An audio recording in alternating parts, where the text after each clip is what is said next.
ഒരിടത്ത് രാഹുൽ എന്നു പേരുള്ള ഒരു യുവാവുണ്ടായിരുന്നു. അവന് വലിയ കുന്നിൻ മുകളിൽ കയറണമെന്ന് വലിയ ആഗ്രഹമായിരുന്നു. എന്നാൽ കുന്നിൻ്റെ പകുതി എത്തുമ്പോഴേക്കും അവൻ തളർന്നു പോകുമായിരുന്നു. ചുറ്റുമുള്ളവർ അവനെ പരിഹസിച്ചു. നിനക്കിത് സാധിക്കുകയില്ല, വെറുതെ സമയം കളയണ്ട എന്ന് അവർ പറഞ്ഞു. ഒരു ദിവസം ആ ഗ്രാമത്തിലെ ഒരു വയസ്സൻ മുത്തച്ഛൻ രാഹുലിനെ അടുത്തു വിളിച്ച് പറഞ്ഞു, രാഹുൽ, നീ കുന്നിൻ്റെ മുകളിലേക്ക് നോക്കിയല്ല നടക്കേണ്ടത്. നിന്റെ അടുത്ത ചുവട് എവിടെ വെക്കണം എന്ന് മാത്രം നോക്കി നടക്കുക. രാഹുൽ ആ ഉപദേശം സ്വീകരിച്ചു. പിറ്റേന്ന് അവൻ മല കയറാൻ തുടങ്ങി. അവൻ മുകളിലേക്ക് നോക്കിയില്ല, പകരം ഓരോ ചുവടിലും മാത്രം ശ്രദ്ധ കേന്ദ്രീകരിച്ചു. ക്ഷീണം തോന്നിയപ്പോൾ അവൻ നിന്നു, പക്ഷെ പിന്തിരിഞ്ഞില്ല. സാവധാനം ഓരോ ചുവടായി വെച്ച് വൈകുന്നേരമായപ്പോഴേക്കും അവൻ ആ കുന്നിൻ മുകളിൽ എത്തിച്ചേർന്നു. ഈ കഥ നമുക്കൊരു പാഠം നൽകുന്നു.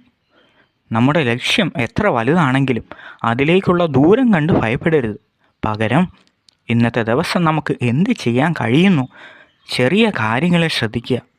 ആ ചെറിയ ചുവടുകളാണ് നമ്മെ വലിയ വിജയങ്ങളിലേക്ക് എത്തിക്കുന്നത്. വിജയം എന്നത് ഒറ്റ രാത്രി കൊണ്ട് സംഭവിക്കുന്നതല്ല. അത് ഓരോ ദിവസവും നാം നടത്തുന്ന ചെറിയ പരിശ്രമങ്ങളുടെ ഫലമാണ്.